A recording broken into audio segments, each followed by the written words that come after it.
నమస్తే అండి అందరికీ. మా తెలంగాణ స్టైల్ అందరికి శనార్థి. సో మరి ఈరోజు మనతో పాటు ఒక ముఖ్యమైన గెస్ట్ అనమాట. సో ఎట్లా అంటే ఇప్పుడు మనకు బోనం సీజన్ స్టార్ట్ అయిపోతుంది.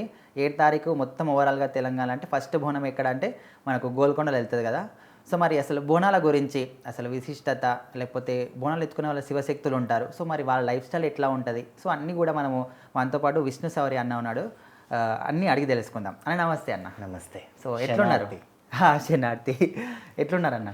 బాగానే ఉన్నా, అమ్మ దయ. మీరెలా ఉన్నారు? మీ దయ మేము బాగానే ఉన్నాం. అమ్మ దయ ఏదైనా. ఓకే. సో ప్రజెంట్ అసలు ఫస్ట్ ఆఫ్ ఆల్ మీరు మీ పేరు కానీ మీ మమ్మీ డాడీ ఎక్కడ ఉంటారు, సో మీ ఇంట్రడక్షన్. నేను విష్ణు శౌర్య. మమ్మీ డాడీ మురహరి అనిత అనమాట. మేము మేడ్చల్లో ఉంటాం. మేడ్చల్లో. Okay. So first of all ఇప్పుడు మనకు బోనాల సీజన్ కదా. సో అంటే ఓన్లీ బోనాల సీజన్ అప్పుడే మీరు బోనాలు తీస్తారా, లేకపోతే త్రూ అవుట్ ఇయర్ మొత్తం తీస్తారా? త్రూ అవుట్ ఇయర్ ఏదో ఒకటి జరుగుతూనే ఉంటాయి. ఆషాఢ శ్రావణం బోనాలు అయిన తర్వాత నవరాత్రి పూజలు స్టార్ట్ అవుతాయి. దాని తర్వాత మల్లన్న సట్టి స్టార్ట్ అవుతుంది కొమరవెల్లి.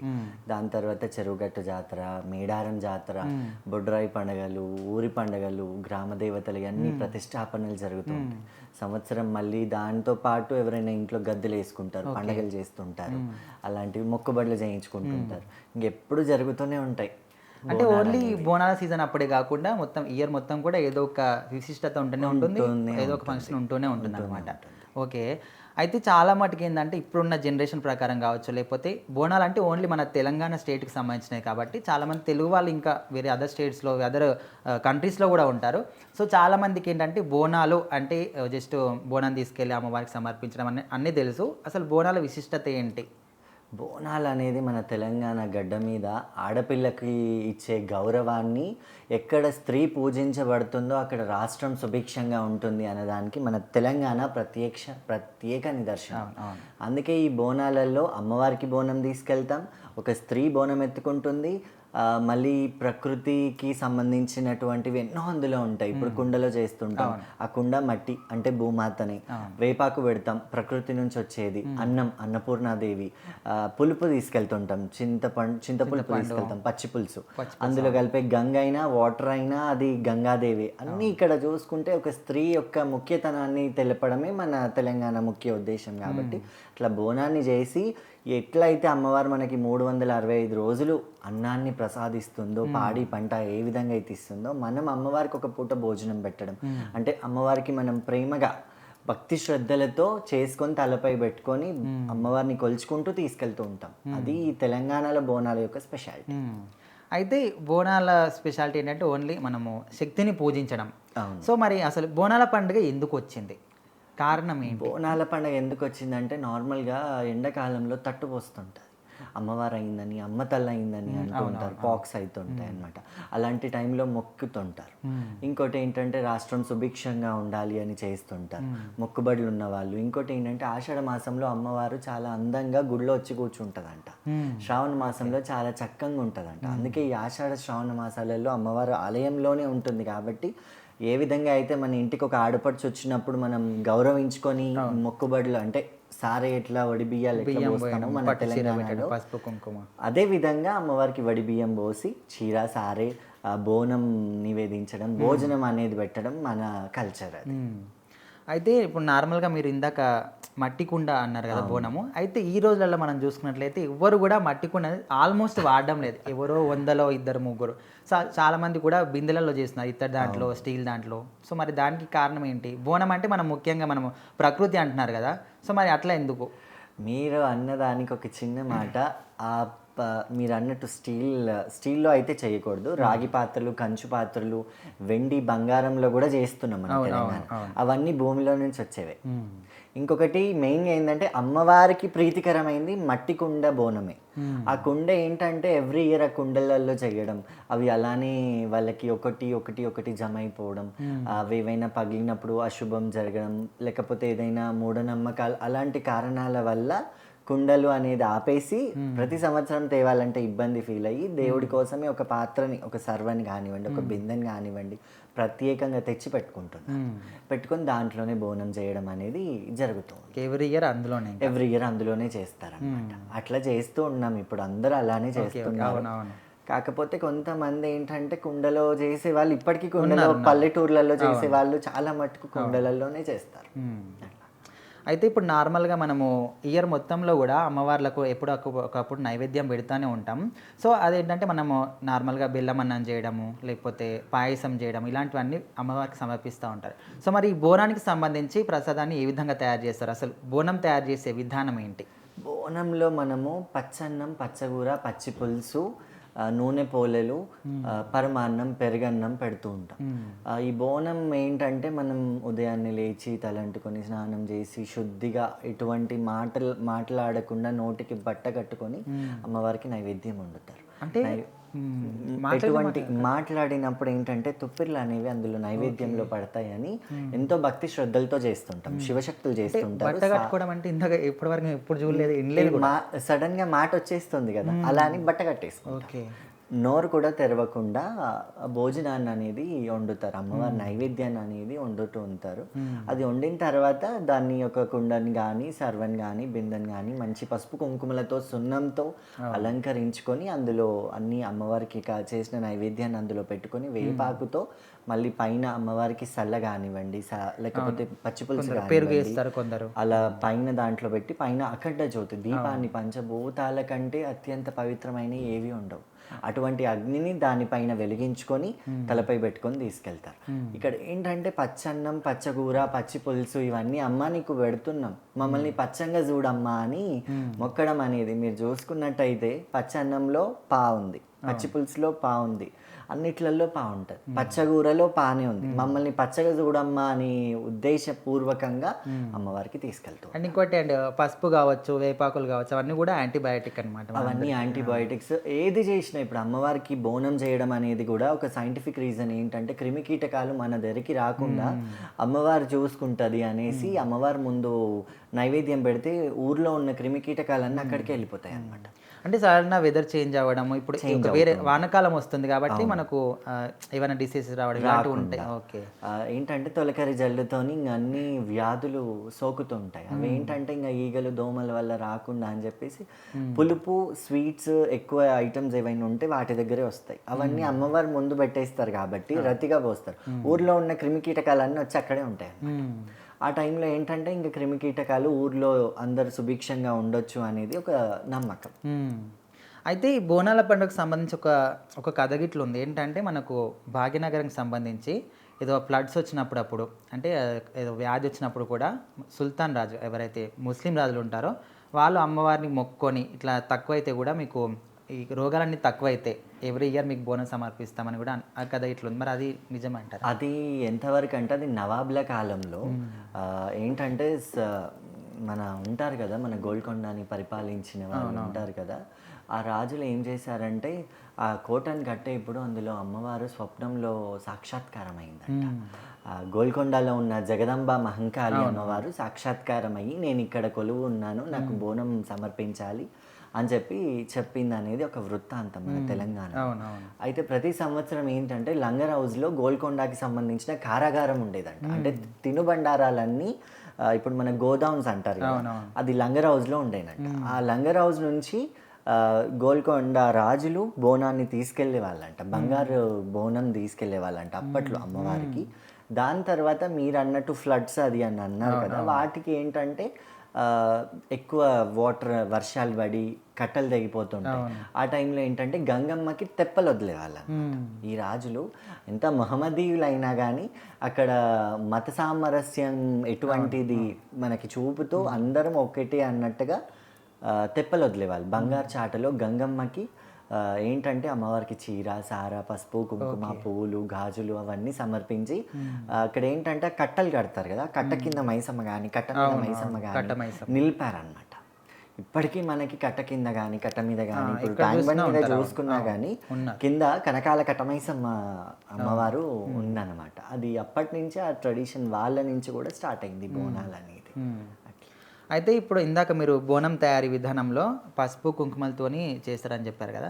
అయితే ఈ రోజులలో ముఖ్యంగా మనకు స్టోన్స్ పెట్టడం కానీ వాటికి చుట్టూరా అంటే ఏవైతే మనము డెకరేషన్కి ఉపయోగిస్తామో అలాంటివన్నీ పెడుతున్నారు. మరి అది కరెక్టే అంటారా? అది వాళ్ళ వరకు, అది మాక్సిమం అమ్మవారికి చెందేది మాత్రం పసుపు కుంకుమ బోనం. అండ్ ఇంకొకటి ఏంటంటే ఇప్పుడు ఈ బోనాల పండుగ విషయానికి వస్తే ముఖ్యంగా మెయిన్ అట్రాక్షన్ ఏంటంటే మనకు శివశక్తులు ఎవరైతే బోనాలు ఎత్తుకొని దేవుడి పూనకాలు ఊగుతూ ఉంటారో.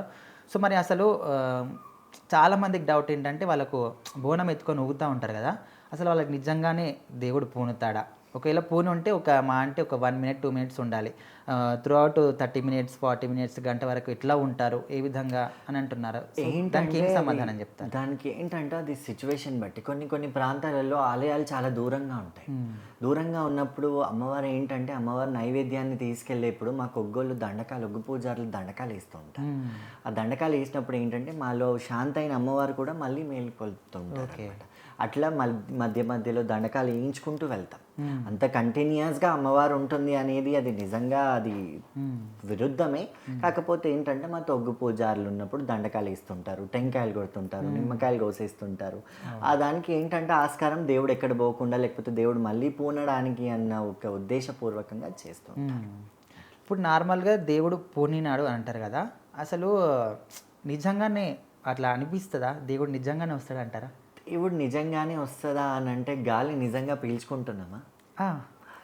ఇది కూడా అంతే. ఏ విధంగా అయితే మనం శ్వాసని పీల్చుకునేప్పుడు అనుభూతి చెందుతున్నామో, భగవంతుడు రావడం అనేది కూడా మాకు ఒక అనుభూతి.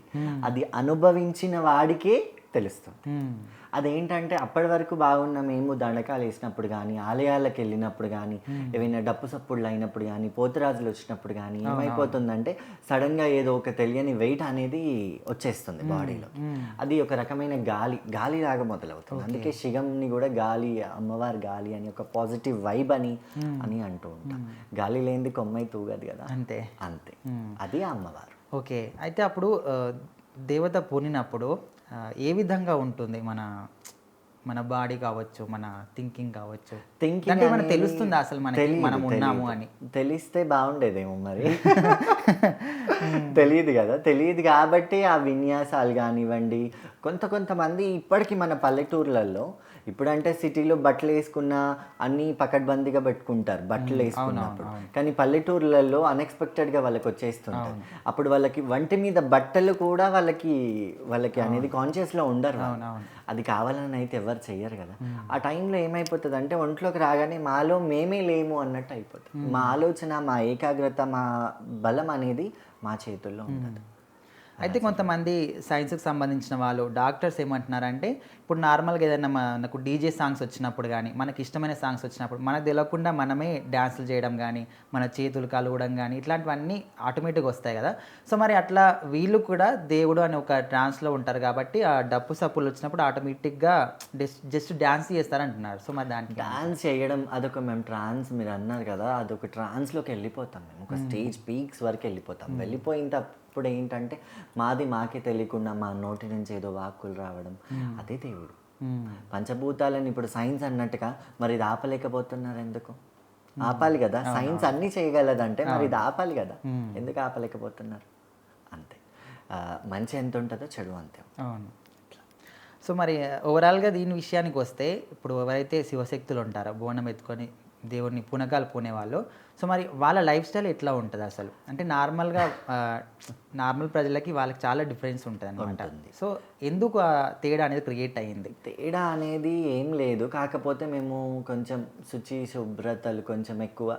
ఎప్పుడు అమ్మవారి ధ్యానంలో కానివ్వండి, ఎవరైనా బొట్టు పెట్టించుకోవడానికి ఊరికే వస్తుంటారు. అన్నప్పుడు మేము అమ్మవారి దగ్గరికి మేము వెళ్ళాలి అన్నప్పుడు మేము శుభ్రంగా ఉండాలి కదా. ఆ శుభ్రత మెయిన్గా పాటిస్తుంటాం.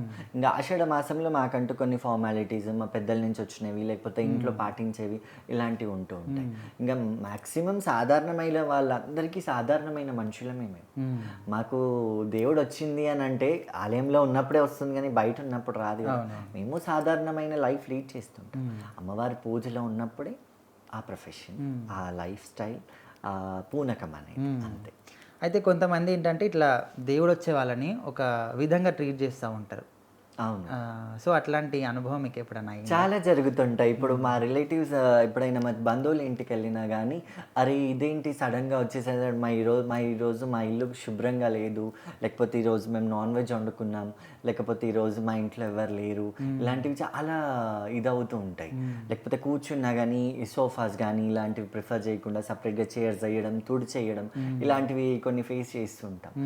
కొంతవరకు ఇది ఓకే, కానీ కొంతమంది ఏంటంటే భక్తిలో వాళ్ళు కూడా బంధువుల ఇంట్లో తల్లికి కొడుకునే కదా, తండ్రికి కొడుకునే నేను. అలా బంధంలో ఉన్నప్పుడు, బంధుత్వాలలో ఉన్నప్పుడు అన్ని బంధాల్లోని చూసుకోవాలి. అలా బంధువుల ఇంటికి వెళ్ళినప్పుడు కూడా కొన్ని జరిగినప్పుడు కొంచెం బాధాకరంగా అనిపిస్తుంది. అంటే బయటికి అంటే ఓన్లీ రిలేటివ్స్ అని కాదు, బయటికి వెళ్ళినప్పుడు ఏదన్నా షాపింగ్ మాల్స్ కావచ్చు, ఏదన్నా కొనుక్కోవడానికి వెళ్ళినప్పుడు కావచ్చు, లేకపోతే తినడానికి వెళ్ళినప్పుడు కావచ్చు, ఇట్లా కొన్ని విధాల అంటే ఎట్లా చెప్పాలంటే కొంచెం అవమానకరంగా గిట్ట మాట్లాడుతూ ఉంటారు కొంతమందికి.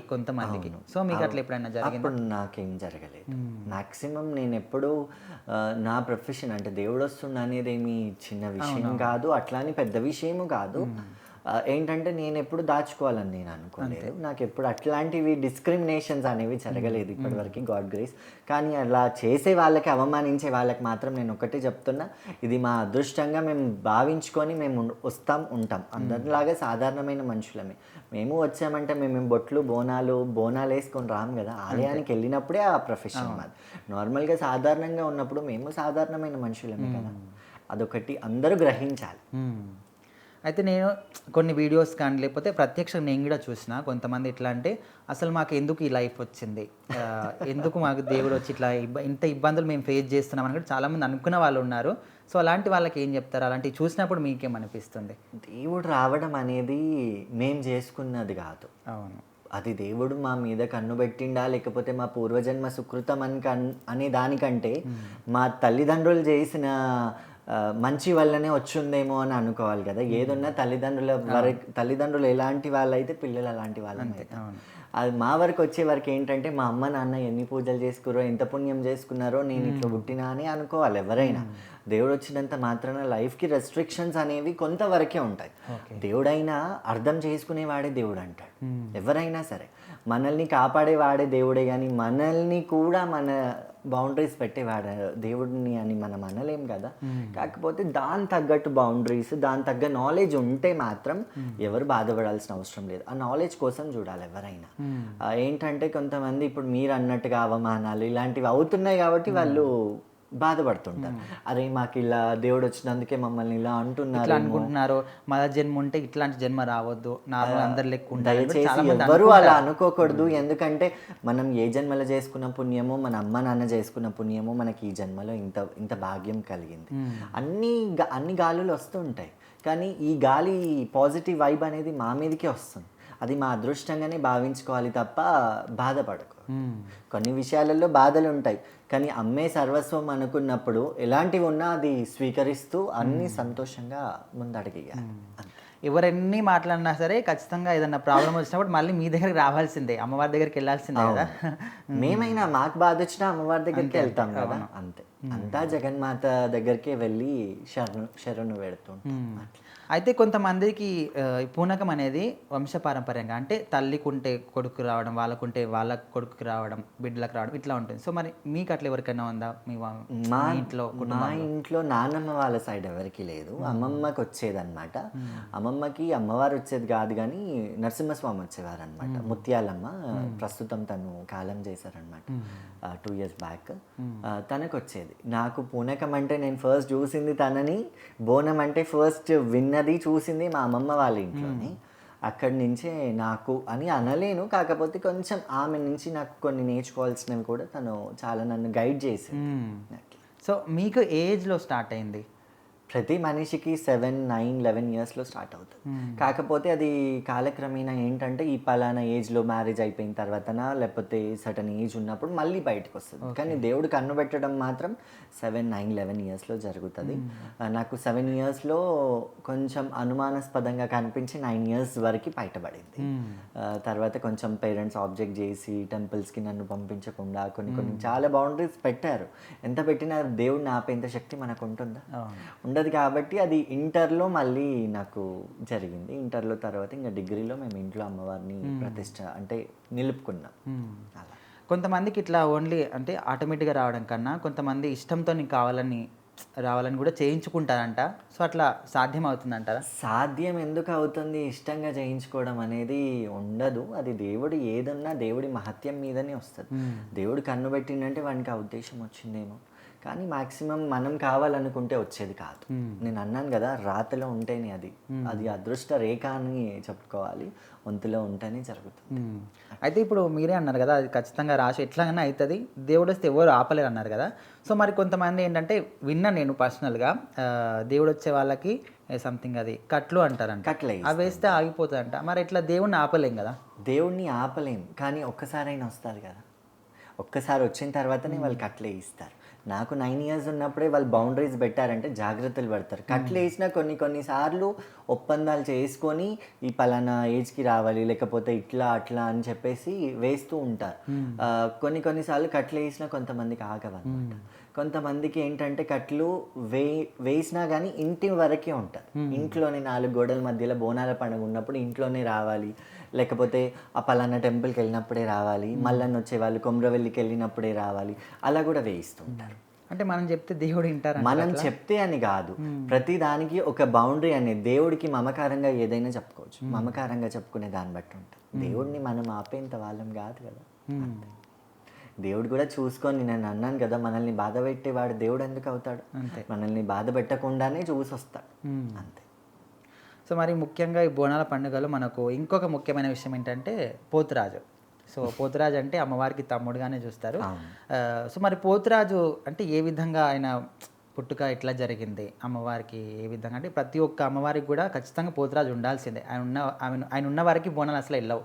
సో మరి ఆయన వృత్తాంతం ఏంటి అసలు? ఆయనది ఏంటంటే పోతరాజు మీరు అన్నట్టు అమ్మవార్లకు తమ్ముడు. ఎట్లయితే ఒక చెల్లి, ఒక ఆడపిల్ల పుట్టింది అనుకో, అరే ఒక తమ్ముడో ఒక అన్ననో ఉండాలి అనేసి అంటారు. ఎందుకంటే ఎక్కడికైనా వెళ్ళేప్పుడు కానీ బరువు బాధ్యత చూసుకుంటాడు. తండ్రి అన్ననే అవుతాడు.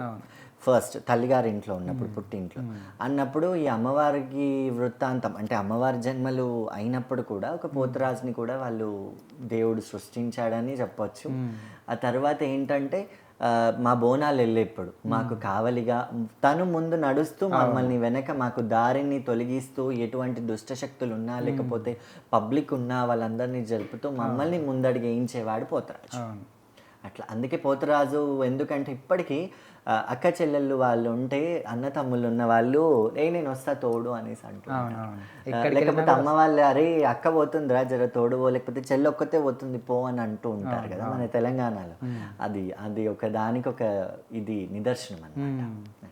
అయితే అమ్మవార్ల విషయంలో కావచ్చు, మిగతా దేవుళ్ళందరి విషయంలో ఒక్కొక్కరికి పూజా విధానం ఒక్కొక్క లెక్క ఉంటుంది. సో మరి ఇప్పుడు ఇక్కడ పోచామ అమ్మవారు కావచ్చు, ఎల్లమ్మ కావచ్చు, ఇటు మల్లన్న, నరసింహస్వామి, సో వీళ్ళ ఒక్కొక్కరికి పూజా విధానాలు ఏ విధంగా ఉంటాయి, లేకపోతే అందరికీ సేమ్ ఉంటాయా? ఎవరికైనా మన బోనాల ప్రకారంగా చూసుకుంటే ఎవరికైనా పెట్టే బోనం అయితే ఒకటే కదా. ఎవరికైనా బోనంలో తీసుకెళ్ళేది అదే నైవేద్యం. కాకపోతే పూజా పద్ధతులు, అలంకరణలు అనేది మంత్రోచ్చారణ. ఇప్పుడు మంత్రాలు మొదలయ్యాయి. ఒకప్పుడు గ్రామ దేవతలకు ఎక్కువగా మంత్రాలు ఉండేవి కాదు. సర్టన్ కులస్తులు అని చెప్పేసి వాళ్ళే వెళ్ళి వాళ్ళే దీపం పెట్టేవాళ్ళు, వాళ్ళే అలంకరించే వాళ్ళు. కొన్ని విలేజెస్లో ఏంటంటే ఇప్పటికి కూడా అట్లనే శివశక్తులు కూడా ఉంటారు. పంతుల్లాగా అదే ఆలయానికి డెడికేట్ అయిపోతూ ఉంటారు. పూజలు చేసుకుంటూ అక్కడ జీవనోపాధి చేసుకుంటూ ఉంటారు. ఇప్పుడు ఈ మంత్రాలు అనేవి ఇవి స్టార్ట్ అయ్యాయి. అది ఒక్కొక్క అమ్మవారికి ఒక్కొక్క నామాలతోని మంత్రోచ్చారణలు ఉంటాయి. కాకపోతే తీసుకెళ్లే బోనం, భోజనం ఒకటే. మన జానపద గేయాల ప్రకారంగా మనం దేవుడి లగ్గాలు, పట్నాలు వేసుకున్నప్పుడు అది వేరుగా ఉంటుంది అంతే. ఓకే, మరి ఇప్పుడు పోతురాజు అని చెప్పాం కదా. సో మరి కొంతమంది గావు పడుతూ ఉంటారు. అంటే చాలా వరకు మనం చూసుకున్నట్లయితే మూగజీవాలను బలి ఇవ్వడం తప్పు అంటారు. అంటే మరి అమ్మవారు అంటే మనకు అన్నీ ఇచ్చేవాళ్ళు, కరుణ చూపించే వాళ్ళు అంటారు కదా. అమ్మవారికి అట్లా జంతు బలులు ఇవ్వడం కరెక్టే అంటారా? దానికి ఏదైనా రీజన్ ఉందా? రీజన్ ఏంటంటే రెండు రీజన్స్. ఒకటి ఏంటంటే అమ్మవారి చుట్టూ ఎన్నో దుష్టశక్తులు ఉంటాయి. ఆ దుష్టశక్తులు ఏంటంటే మనిషిని పట్టి పీడించకుండా ఒక రక్తం చూపిస్తే ఆ రక్తానికి శాంతి అయిపోతాయి. అట్లా అని చెప్పేసి అమ్మవారు అన్ని శక్తుల్ని ఆపుతుంది. అందుకే ఈ బలిగంప ఇవి చల్లుతూ ఉంటారు, బలిస్తూ ఉంటారు. ఇంకోటి రెండవ రీజన్ ఏంటంటే కొన్ని వామాచార పద్ధతులు ఉంటాయి.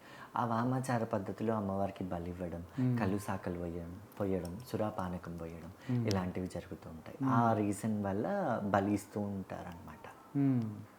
బలిగంపలు కానీ బలి ఇవ్వడం కానీ జరుగుతూ ఉంటాయి.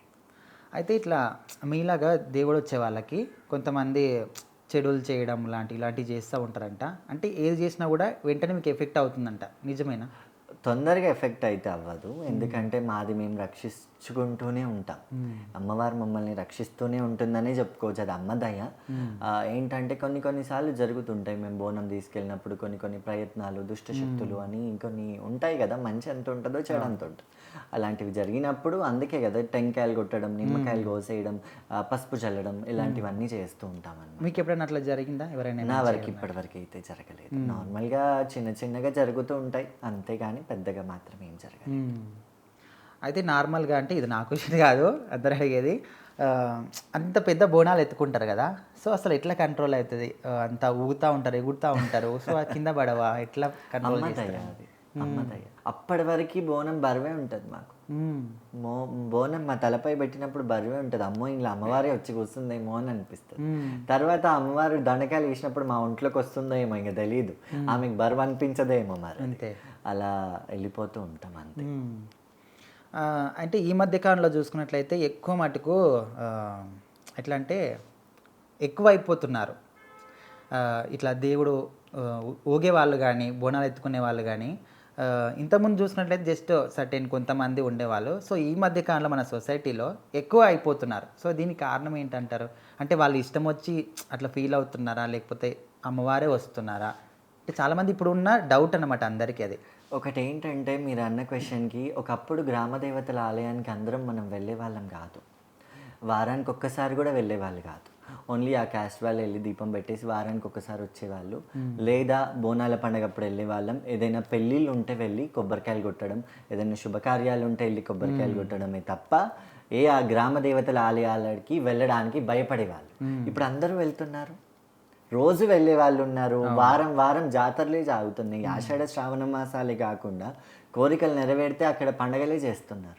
భక్తి ఎంత పెరుగుతుందో పూనకాలు కూడా అంత పెరుగుతుంది. అది బ్యాలెన్స్డ్గా పెరుగుతుంది అట్లా. అందుకే ఇంకొక వృత్తాంతం ఏంటంటే రాబోయే కాలంలో గ్రామ దేవతలే రాజ్యం వెళ్తారనేది ఒక తెలంగాణలో ఒక లైన్ ఉండేదంట. ఆ లైన్ ప్రకారంగా ఈ గ్రామ దేవతలు రాజ్యం వెళ్ళడము అని అంటే, గ్రామ దేవతలు ఈ పలానా గ్రామ దేవతలని లేకపోతే వీళ్ళు గ్రామ దేవతలకి ఇట్లా చెయ్యాలని చెప్పేది ఎవరో ఒక శివశక్తే. అట్లా శివశక్తులు అట్లా గ్రామ దేవతలు ఏ విధంగా పెరుగుతున్నారు, శివశక్తులు కూడా అట్లా పెరుగుతున్నారు. అయితే గ్రామదేవత అంటే ఇప్పుడు మనకు పోచమ్మ, ఎల్లమ్మ, పోలేరమ్మ ఇట్లా వివిధ పేర్లతో ఉంటారు కదా అమ్మవార్లు. సో మరి అసలు వాళ్ళు అక్కడ ఉన్నారు అని తెలిసినప్పుడు ఒక సర్టెన్ విధానం అంటూ ఉంటుందంట కదా నిలపడానికి, గుడి కట్టడానికి. సో ఎలా ఆ విధానం ఏంటి? అది శివశక్తులు ఉంటారు కదా. ఇప్పుడు గుడికి అని కొంతమంది ఇప్పుడు లేదు కానీ నిర్మూలించారు. కానీ అప్పట్లో జోగినీలు ఉండేవాళ్ళు కదా, దేవదాసీలు ఉండేవాళ్ళు. ఇప్పుడు జోగినీలు ఉంటున్నారు కానీ ఎవరి పూనకాలలో వాళ్ళు ఉంటున్నారు. అప్పుడు ఊరికి అని చెప్పేసి దేవదాసీలు ఉండేవాళ్ళు. వాళ్ళకి పూనకాలు వచ్చే వాళ్ళు ఉంటే ఆ పూనకం వాళ్ళు చెప్పే వాక్కుల బట్టి ఆ ఆలయ నిర్మాణం జరిగేది. పురోహితుల ప్రకారం జరిగేది కాదు. ఒక పురోహితుడే అక్కడ ఉండి అడిగి ఆ విధంగా ఆలయాన్ని నిర్మింపజేసేవాళ్ళు. ఇప్పుడు అన్ని పురోహితులు అయిపోయారు. జస్ట్ పురోహితులు అన్నీ చేసిన తర్వాత రోజు బోనాలు వెళ్తున్నాయి. ఒకప్పుడు మాత్రం అమ్మవారిని నిలిపిన రోజు సాయంత్రమే బోనాలు వెళ్ళేవి. అట్లా అంటే నార్మల్గా ఇప్పుడు ఒక దగ్గర ఇప్పుడు ఇక్కడే అనుకోండి, ఇక్కడ అమ్మవారు ఉన్నారని తెలిసింది. సో అంటే ఎట్లా కనుక్కుంటారు? అది ఎవరికైనా కంటపడుతుంది కదా, అది పూర్వజన్మ సుకృతం. అలా కంటపడిన వాళ్ళకి శివశక్తులకి కొంతమంది కనిపిస్తుంది, చెప్పడం జరుగుతుంది. లేకపోతే వాళ్ళ నోటి నుంచి ఇంకెవరికైనా చెప్పడం, ఆడపలాన దగ్గర ఉంది పోయి తీయి అనేసి ఇట్లా చెప్తూ ఉంటారు. ఐడియా ఉన్న వాళ్ళు చెప్తూ ఉంటారు, పురోహితులు చెప్తుంటారు. అట్లాంటి టైంలో వాళ్ళ అమ్మవారిని బయటికి తీసి లేకపోతే తవ్వి కానీ తీసి లేకపోతే అక్కడ ఉన్నది అట్మాస్ఫియర్ మొత్తం క్లీన్ చేసి అక్కడ ఊరి వాళ్ళందరినీ పిలిపించి గుడి కట్టించడం, ఫస్ట్ అయితే అమ్మవారికి అభిషేకం చేసి బొట్టు పెట్టడం అదన్నీ చేస్తూ ఉంటారు. తర్వాత ఆలయ నిర్మాణం గురించి ఊరి పెద్దలు మాట్లాడుకొని ఆలయ నిర్మాణం చేస్తూ ఉంటారు. సో ఇప్పుడు ఆ విషయానికి వస్తే నార్మల్గా ఎక్కడ ఉన్న గ్రామ దేవతలు కావచ్చు, ఎక్కడైనా సరే ఖచ్చితంగా వాళ్ళే స్వయంభూగా వెలుస్తారు కదా. సో మరి ఇప్పుడు పెద్ద గుళ్ళు కట్టాలి, దాతలు ఇస్తున్నారు, డబ్బులు ఇస్తున్నారు, పెద్ద పెద్ద గుళ్ళు కట్టాలి, దాన్ని గ్రాండ్గా చేయాలనే ఉద్దేశంతో పాత అమ్మవార్లని అక్కడే అంటారు పూజ చేసి పెద్ద పెద్ద విగ్రహాలు పెడుతున్నారు. సో అది ఎంతవరకు కరెక్ట్? పూజ చేయడం అనేది ఎక్కడా లేదు. ఐ మీన్ కవర్ చేయడం అంటే ఇప్పుడు పెట్టే ఈ విగ్రహాల కింద అయినా అమ్మవారు ఉంటారు, లేకపోతే సపరేట్గా ఇంకో వైపు అయినా అమ్మవారు ఉంటారు, లేకపోతే అమ్మవారు ఇటువైపు అమ్మవారు ఉంటే ఇటువైపు వాళ్ళు ఉంటారు. మాక్సిమం నేలమట్టం మాత్రం ఎవ్వరు చెయ్యరు. నేలమట్టం చేసేంత శక్తులు ఎవరికి ఉండవు కాబట్టి చెయ్యరు. కాకపోతే ఆ విగ్రహాలు కొంచెం పురాతనమైనవి కాబట్టి ఏంటంటే కొత్త విగ్రహాలు పెట్టడం, అభిషేకానికి ఇంపుగా, అలంకరణకి ఇంపుగా, అమ్మవారిని మనం చూసుకోవడానికి మన కన్నుల విందుకు ఉంటే ఎంతసేపు అయినా చూస్తుంటాం. ఆ ఒక్క దృష్టి అందరికి వచ్చింది కాబట్టి అలాంటి విగ్రహాలకి సపరేట్గా చేసి మళ్ళీ ఇంకొక ఉత్సవ విగ్రహం లాగా లేకపోతే పెట్టిన విగ్రహం లాగా చేస్తూ ఉన్నారు అన్నమాట. సో మనము అంటే చాలా మటుకు మనం చూస్తూ ఉంటాము, ఎక్కువ అంటే కళ్యాణాలు ఎక్కువ చేస్తూ ఉంటారు. అంటే ఓన్లీ ఇప్పుడనే కాదు, త్రూఅవుట్ ఇయర్ కూడా ఎల్లమ్మ కళ్యాణం, మల్లన్న కళ్యాణం ఎక్కువ చేస్తూ ఉంటారు. సో ఆ కళ్యాణ విధానం ఏ విధంగా ఉంటుంది? ఈ కలియుగాన జన్మించింది రేణుకాదేవి. ఆ రేణుకాదేవి ఏంటంటే ఈ కలియుగాన పుట్టి వృత్తాంతమైంది కాబట్టి ఎక్కువగా ఎల్లమ్మలు ఉంటాయి ప్రతి ఒక్కరికి. అంటే ఎల్లమ్మ ఎప్పుడైతే కొడుకు బాధలు తట్టుకోలేక ఆమె అన్నీ ఒక చోటు కోసం దాక్కోవడానికి జాగ కోసం అందరినీ బ్రతిమలాడే సమయం, అంటే అందరినీ అడిగే తరుణంలో ఇంటింటికి బొట్టు పెట్టింది అనేది ఒక వృత్తాంతం మన జానపద గేయాల ప్రకారం. దాని ప్రకారంగా ఎల్లమ్మలు ఉంటాయి అన్నమాట. మల్లన్నలు అనేది వెనకటి నుంచి ఉన్న వాళ్ళకి కులవృత్తుల ప్రకారంగా లేకపోతే పూనకాల ప్రకారంగా మల్లన్నలు ఉంటాయి ఎక్కువగా, ఎల్లమ్మ మల్లన్నలు. అయితే వీళ్ళ పండుగలు చేసినప్పుడు ఏంటంటే మైలలు తీస్తారు ముందుగా. అంటే ఎలా అయితే పెళ్ళప్పుడు తీస్తారో, పెళ్లి కొడుకు కానీ పెళ్లి కూతురికి కానీ తీస్తారో అలానే దేవుడికి గుమ్మడికాయతో మైలలు తీసి, అంటే ఏదైనా చెడు ఉన్నా తీసేస్తూ ఉంటారు. అది తీసేసిన తర్వాత మళ్ళీ ఒక ఇల్లంతా శుద్ధి చేసుకొని వాళ్ళు కలర్స్ ఏమైనా పెయింటింగ్స్ వేయించుకోవాలంటే పెయింటింగ్స్ వేయించుకున్న తర్వాత బంధుమిత్రులందరికీ చెప్పుకొని గంగకి వెళ్తుంటారు, పుట్టగా అమ్ముతారు అనమాట. మెయిన్ ఇంట్లో మన పుట్ట బంగారం అంటారు. సో అదేంటి పుట్ట మట్టి అనడం కంటే పుట్ట బంగారం. ఎందుకంటే మనం ఇంట్లో పెట్టుకొని పూజించుకునేది ఇప్పుడంటే విగ్రహాలు అయ్యాయి. ఒకప్పుడు గద్దెనే మొక్కేవాళ్ళు, గద్దె మీద దీపం పెట్టుకొని గోడకు బొట్లు పెట్టుకొని అమ్మవారిని నిలుపుకునేవాళ్ళు. తర్వాత ఫోటోలు వచ్చాయి, ఫోటోల తర్వాత గద్దెల మీద విగ్రహాలు అయిపోయాయి. అయితే ఆ గద్దెని ఎంతో పవిత్రంగా చూస్తాం కాబట్టి దాన్ని బంగారంతో పోలుస్తాం. ఆ పుట్టలో నుంచి పుట్ట లోపల ఉండే కొన్ని పుట్ట మట్టిలో లోపల ఉండేవి బంగారం లాగా ఉంటుంది అన్నమాట. ఆ నిధుల్లాగా ఇట్లా బంగారు ముద్దల్లాగా వస్తాయి అన్నమాట. వాటిని పుట్ట బంగారంగా ఇంటికి తెచ్చుకొని గద్దెలు వేసుకొని గంగకి వెళ్తారు. గంగమ్మకి తెప్పలు వదిలి నెక్స్ట్ డే అమ్మవారి కళ్యాణం కానీ అయ్యవారి కళ్యాణం కానీ చేసుకొని పంచరంగుల పట్నాలలో వాళ్ళకి నాగవెల్లి చేసి తిరిగి మళ్ళీ గద్దెనెక్కించుకొని మాలాంటి వాళ్ళు శివశక్తులు ఎవరైనా ఉంటే ఆ పటంలోకి ప్రవేశం చేయించి దేవుళ్ళని దండకాలు వేసి దేవుళ్ళని రప్పించి క్షేమ సమాచారాలు కనుక్కుంటూ ఉంటారు. అది పండగల యొక్క విశిష్టత. సో ఇవన్నీ చేసేటప్పుడు ఇట్లా అమ్మవార్లు ఎట్లా అంటే కోరిన కోరికలు ఖచ్చితంగా తీరుతాయి కదా. సో తీరినప్పుడు కొంతమంది ఇట్లా శివశక్తుల దగ్గరికి వెళ్ళినప్పుడు మొక్కుంటారు కదా. సో తీరినప్పుడు ఏమైనా అంటే వాళ్ళు ఇష్టపూర్వకంగా ఏమైనా సమర్పిస్తూ ఉంటారు కదా. అవును. సో అట్లా అంటే ఏ విధంగా సమర్పిస్తారు, ఏమేమి అంటే వాళ్ళ ఇష్టం వచ్చి ఏమి ఇస్తూ ఉంటారు? అంటే సాధారణంగా ఏంటంటే మాలాంటి వాళ్ళ ఇళ్ళల్లో అమ్మవార్లను పెట్టుకుంటాం, మేము గుడిలాగా కట్టుకుంటాం కాబట్టి వడి బియ్యాలు పోయడం, అమ్మవారికి బట్టలు తేవడం, ముక్కు పొగులు పెట్టడం, మంగళసూత్రాలు చేయించుకోవడం. కొంతమంది అమ్మవారికి పండుగలు వచ్చినప్పుడు, తిరునాళ్ళు, జాతరలు వచ్చినప్పుడు యాటలు ఇప్పేయడం, లేకపోతే అమ్మవారికి డెకరేషన్స్, ఈ పూల అలంకరణలు కానివ్వండి ఇలాంటివి చేస్తూ ఉంటారు. అమ్మవారికి కిరీటాలు అని చెప్పేసి, నగలు అని చెప్పేసి చేస్తూ ఉంటారు. సో ఓవరాల్గా మనము శివశక్తుల గురించి అంతా తెలుసుకున్నాం కదా. సో ఓవరాల్గా బోనాల పండుగ గురించి ఒక విశిష్టత ఏంటి అంటే మీకు తెలిసిన ప్రకారం? నేను బోనాల పండుగ అనగానే నాకు గుర్తొచ్చేది ఒకటే, మాయదారి మైసమ్మ, కోడివాయి లచ్చమ్మ, అది పెద్ద పులి, ఈ పాటలు అంటేనే బోనాల పండుగ నా చిన్నప్పుడు. ఇంకొకటి బోనాల గురించి నేను చెప్పాలనుకున్నది ఒకటి ఏంటంటే, ఆషాఢ మాసం వస్తుంది, అమ్మ బయలుల్లనుంది, పోతరాజుల విన్యాసాలు, శివశక్తుల శిగాలల్లా అమ్మ బయలుల్లనుంది. ఈ ఆషాఢ మాసం అనేది అందరి జీవితాలలో మార్పు తేవాలి అని కోరుకుంటూ ఈ ఆషాఢ మాస బోనాల పండుగ శుభాకాంక్షలు అందరికీ. ఈ బోనాలు అందరూ జాగ్రత్తగా చేసుకొని చాలా సంతోషంగా జరుపుకోవాలని కోరుకుంటూ ఉంటాం. సో అంటే చాలా శివశక్తుల నుంచి ప్రభుత్వానికి కానీ పోలీస్ అధికారులకు కానీ మీరు ఏం చెప్తారు ఈ టైంలో బోనాల టైంలో నేను చెప్పాల్సింది ఏంటంటే మాకు ప్రత్యేకమైన దారులు ఒకటి మేము ఎప్పుడు ప్రతి శివశక్తి కోరుకునేది అదే. మేమేమి మా బోనాలు చేసుకుంటాం, మాకు డబ్బులు ఇవ్వండి, లేకపోతే మాకు బంగారు బోనాలు ఎత్తండి అని మేము అడగం. మా స్వదాహా మేము వస్తాం, మా వల్లే జాతర. ఒక శివశక్తి బోనం ఎత్తుకున్న అంటేనే కదా జాతరలో అందరు చూడడానికి వస్తారు, సాధారణంగా అందరినీ చూడరు కదా. మా లాంటి వాళ్ళు వచ్చినప్పుడు కొంచెం మాకు విఐపి ఎంట్రీస్ ఇవ్వకుండా కానీ కొంచెం మాకు దారి వదిలితే మేము ఆ దారిలో కొంచెం మా వంతు మేము తెచ్చిన అన్నాన్ని అమ్మవారికి నివేదించుకొని మేము వెళ్ళిపోతాం కదా, అంతే. ఎంత రాజకీయ నాయకులు వచ్చినా అదే బంగారు బోనం, బంగారు సర్వలో తెచ్చిందైనా అదే అన్నమే ఉంటుంది. మేము తీసుకెళ్ళే కుండలో కానీ రాగి పాత్రలో కానీ తీసుకెళ్ళిందైనా అదే అన్నం ఉంటుంది.